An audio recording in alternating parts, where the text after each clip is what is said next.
भगवान की जय हो, अम्बे मैया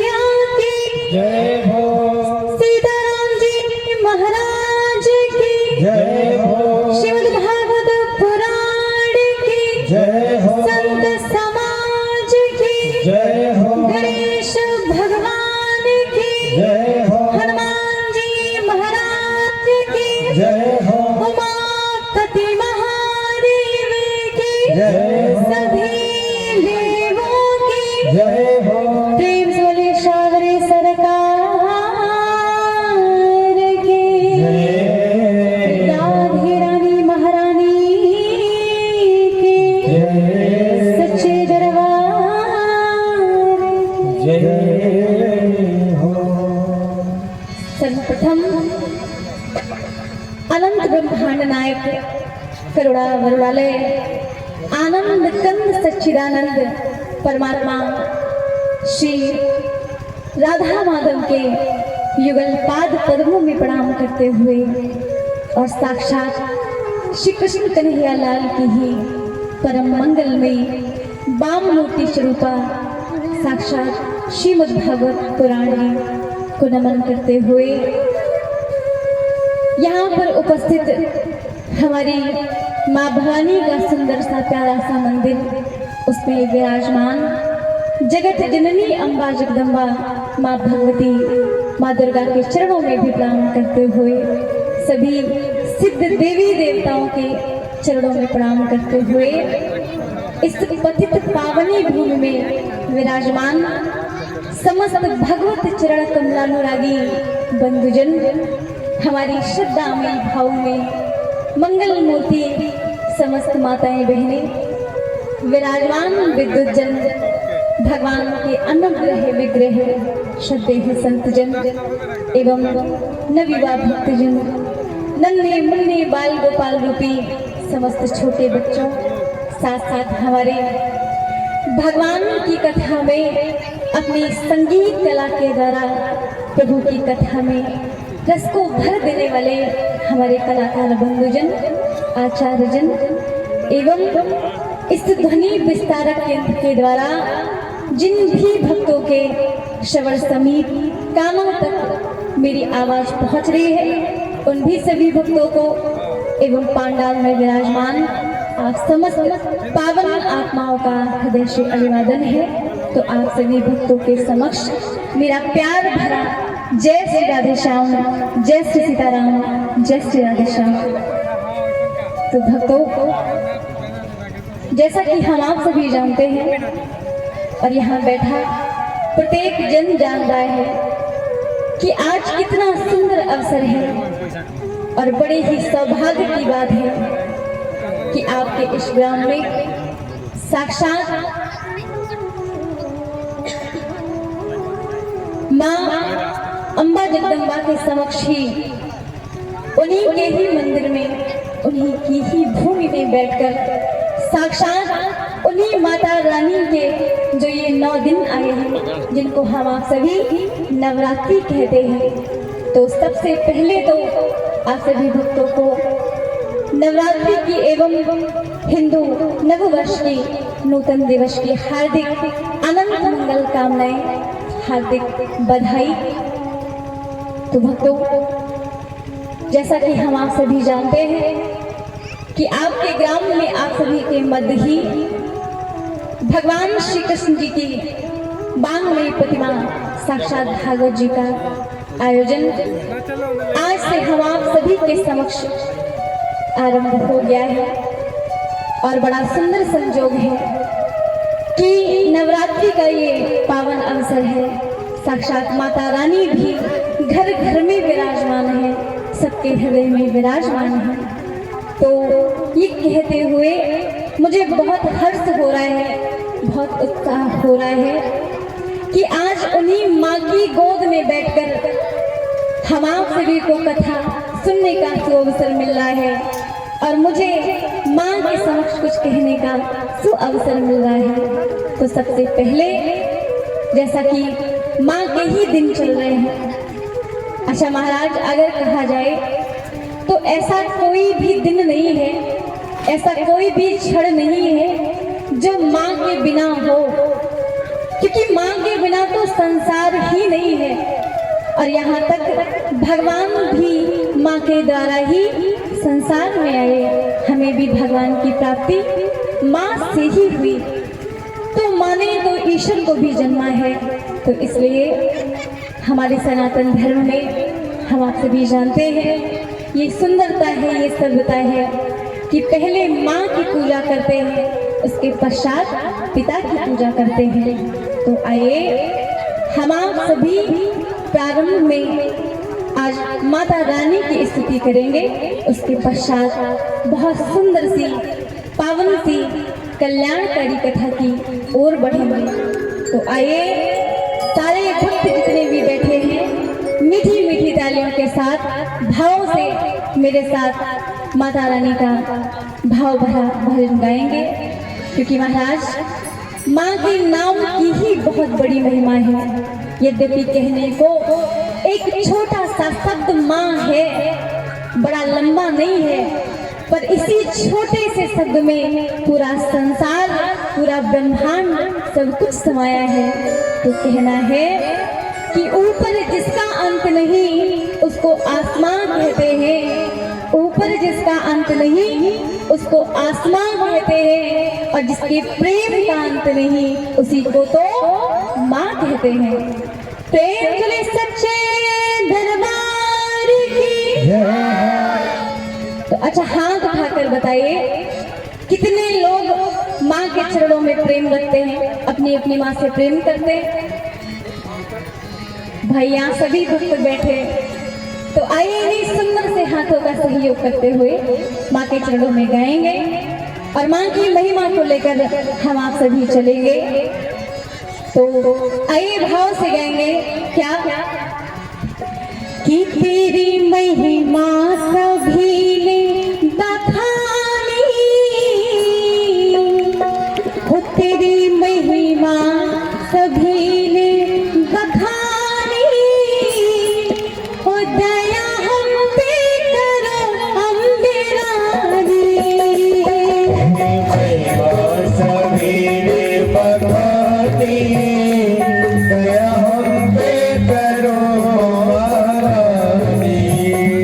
तेरी महिमा सभी ने बखानी, दया हम पे करो अम्बे रानी।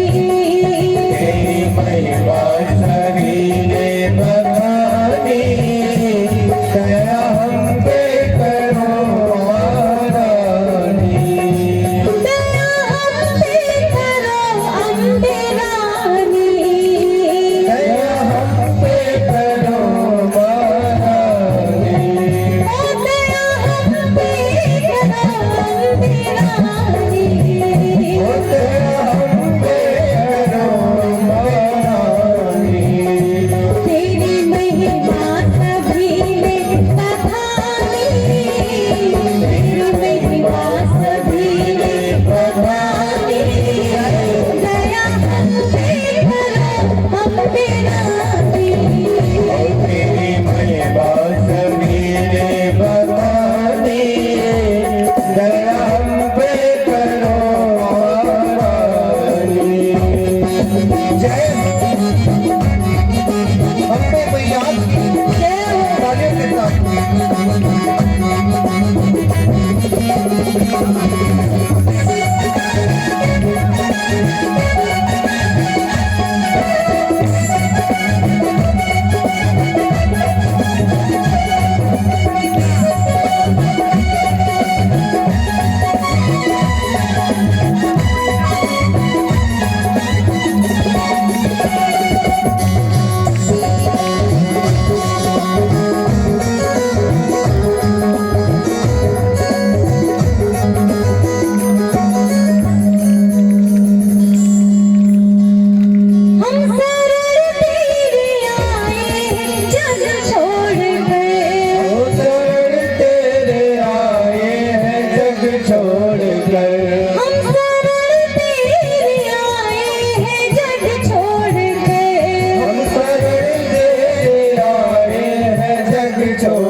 जय हो। तो भाई आप सभी इतने भक्त बैठे, कम से कम जय घोष इतनी तेज कीजिए कि माता रानी के कानों तक आवाज जाए। अभी तो मुझे ही सुनाई नहीं दे रहा है। भाई यद्यपि सारे प्रेमी बैठे, प्रथम दिवस ही आप सभी कितनी अच्छी संख्या देखने को मिल रही है। यद्यपि व्यवस्थाओं में थोड़ा विलंब हो गया, उसी कारण कथा में भी विलंब हो गया। और महाराज प्रथम दिवस कथा में बहुत सी व्यवस्थाएं होती हैं, कई तैयारियां होती हैं, जिसके कारण विलंब हो ही जाता है। तो फिर भी जैसा भी हम आपको समय मिला है, उसी में हम आप भगवान के चरणों का चिंतन करेंगे, भगवान के सत्संग में जुड़े रहेंगे। तो एक बार प्रेम से बोलिए जय श्री राधे श्याम। अच्छा जोर से बोलिए जय श्री राधे श्याम। बस इतनी ही तेज बोलना है, लगना चाहिए कि यहाँ पर भक्त बैठे हैं। तो महाराज ये नवरात्रि जो कि 9 दिवसों में माता रानी अलग अलग रूपों में आकर भक्तों को दर्शन देती है। और महाराज समस्त नर नारी, समस्त जीव इन 9 दिवसों में माता का पूजन वंदन करते हैं, अपने घर में कलश की स्थापना करके और धूप दीप नैवेद्य आदि आदि जलाकर भाव से माँ के समक्ष पूजन वंदन करते हैं। और निश्चित रूप से जो भी भक्त इन नवरात्रि में माँ का पूजन ध्यान आराधना करते हैं, उन सभी की समस्त मनोकामना माता रानी पूर्ण करने वाली है। तो आइए उन्हीं माँ के चरणों में प्रणाम करते हुए अब हम आप सभी भगवान कृष्ण कन्हैया लाल की सुंदर सी बांगमयी प्रतिमा स्वरूप भागवत जी की महिमा का, महात्म का श्रवण गायन करेंगे।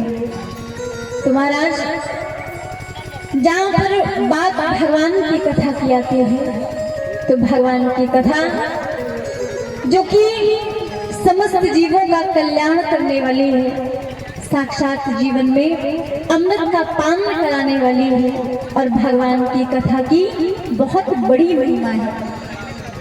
तो प्रारंभ में मंगलाचरण करेंगे। और महाराज यहाँ पर व्यास जी ने श्रीमद् भागवत पुराण में सर्वप्रथम भगवान कृष्ण कन्हैया लाल की पूजन वंदना की है, भगवान की स्तुति की है। और महाराज आइए उसी श्लोक के माध्यम से मंगलाचरण में हम आप भी भगवान की स्तुति करेंगे। तो सबसे पहले महाराज मान लीजिए अगर हमें किसी के प्रति प्रेम स्थापित करना हो, बहुत ध्यान से सुनिएगा सारे भक्त। अच्छा प्रारंभ में मैं आप सभी से पूछ लेना चाहती हूँ, क्या जो भी मैं कह रही हूँ आप सभी को समझ आ रहा है? मेरी बात समझ रहे हैं? तब तो ठीक है भाई, समझ ही आना चाहिए। तो महाराज अगर हमें किसी से संबंध स्थापित करना हो या किसी से प्रेम करना हो, तो प्रेम संबंध बनाने की प्रथम सीढ़ी क्या है? और मानस में गोस्वामी बाबा लिखते हैं क्या कि जाने बिनु ना होय परतीति, हर बिन परतीति होय नहीं प्रीति। तो अगर हमें किसी को जानना है तो क्या करना होगा? जाने बिनु ना होय परतीति। किसी से प्रेम स्थापित करना है तो सबसे पहले उसको जानना पड़ेगा, पहचानना पड़ेगा।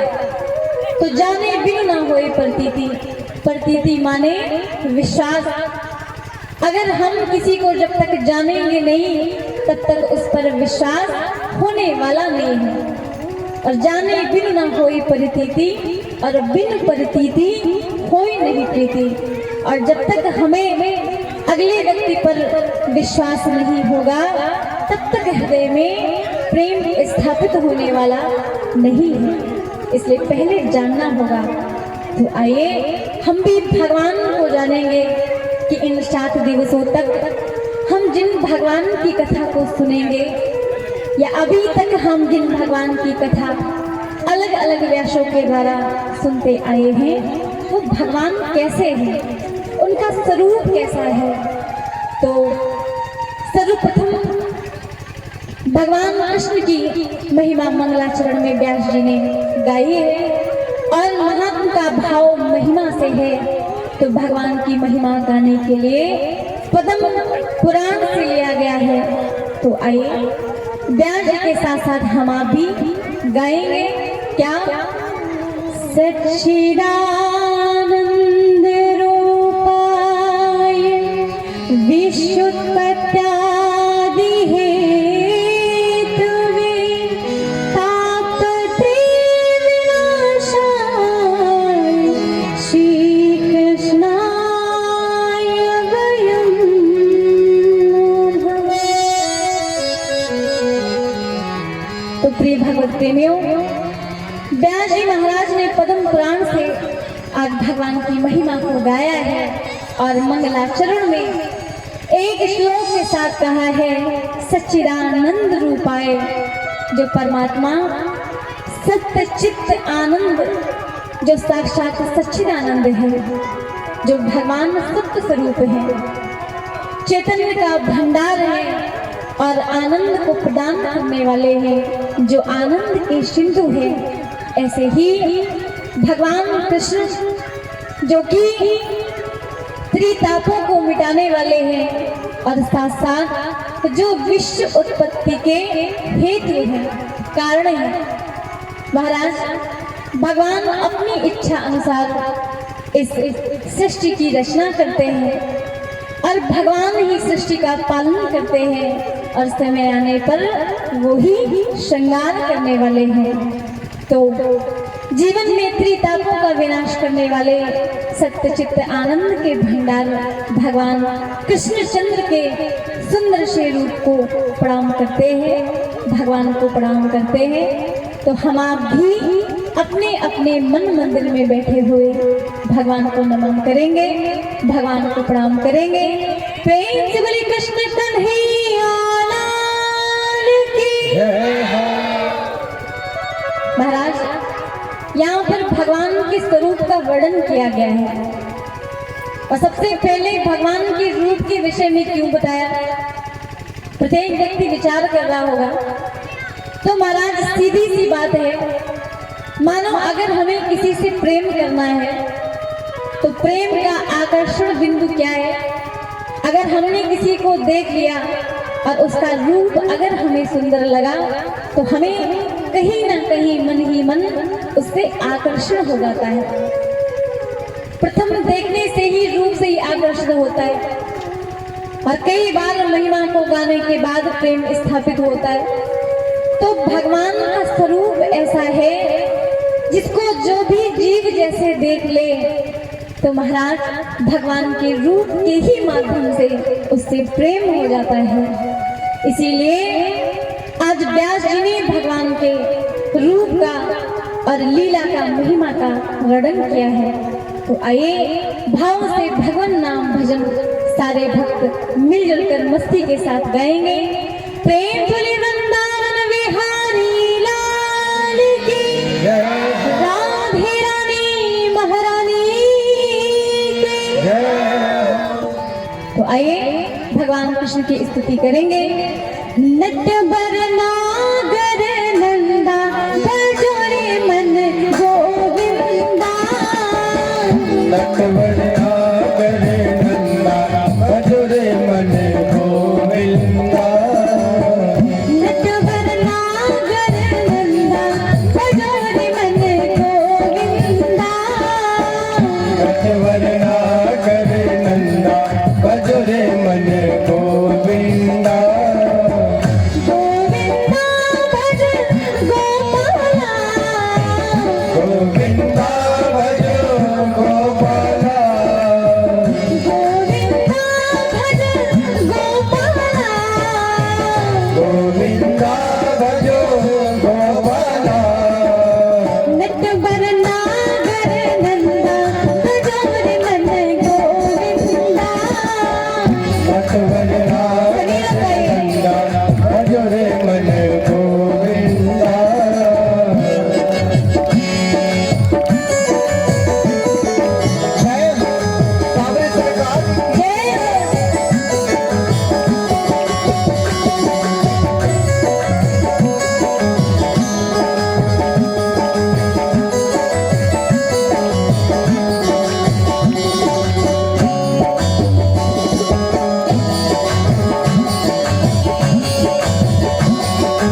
सब देवन में कृष्ण बड़े हैं, सब देवन में कृष्ण बड़े हैं, सब देवन में कृष्ण बड़े हैं।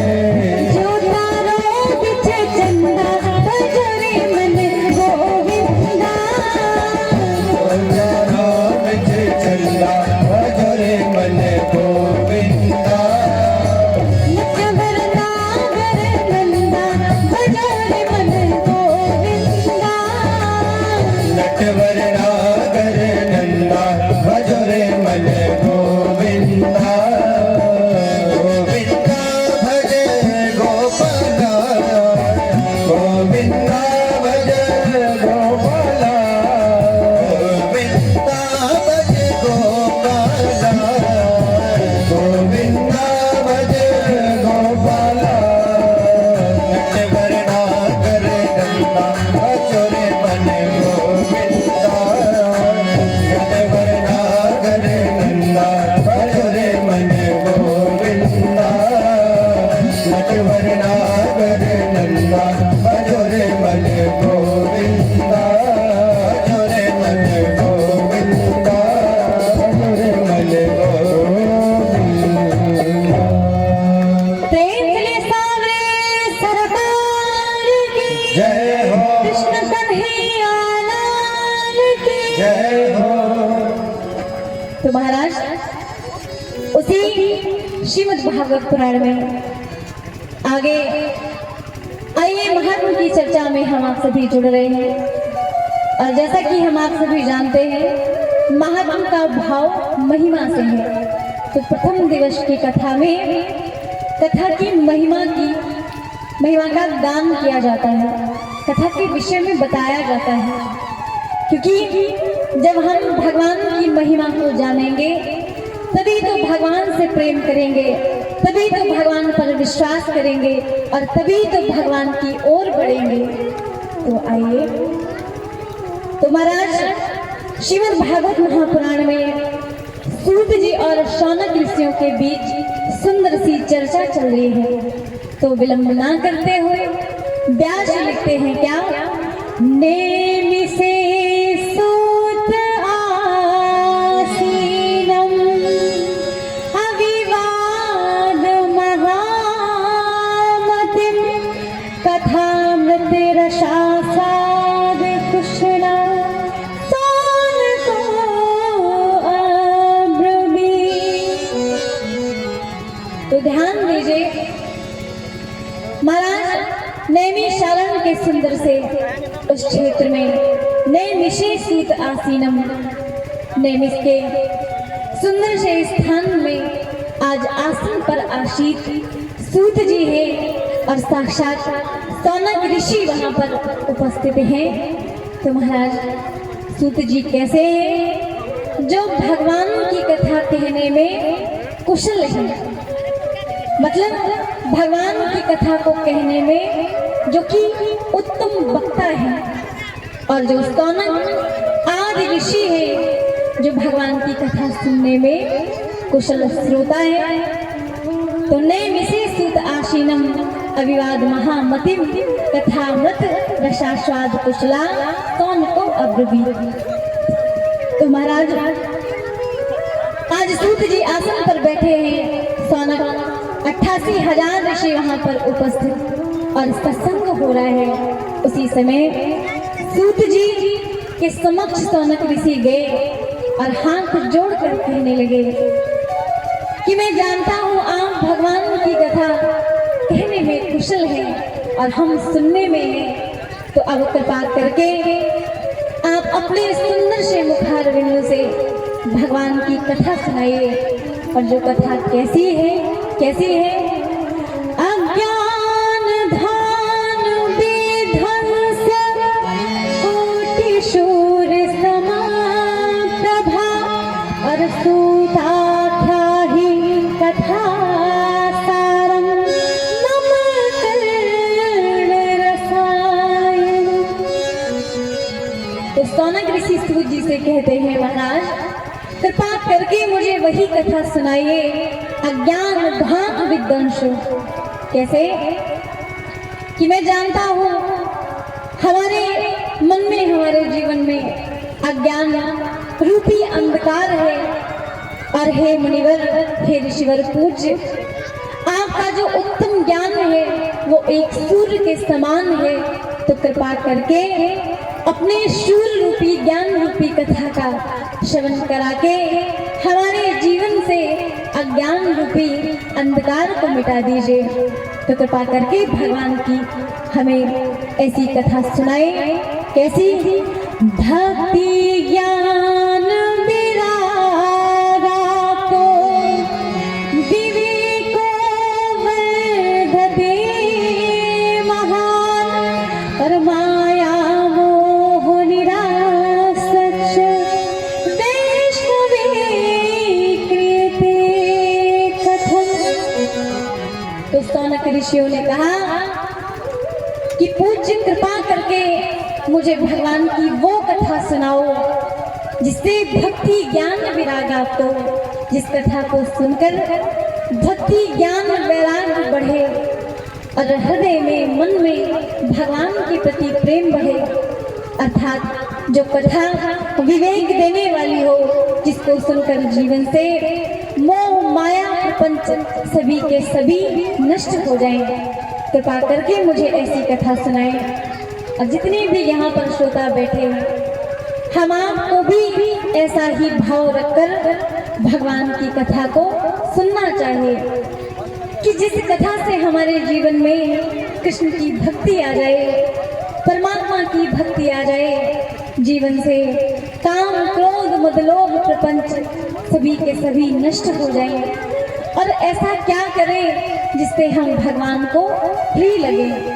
तो महाराज ऐसी ही कथा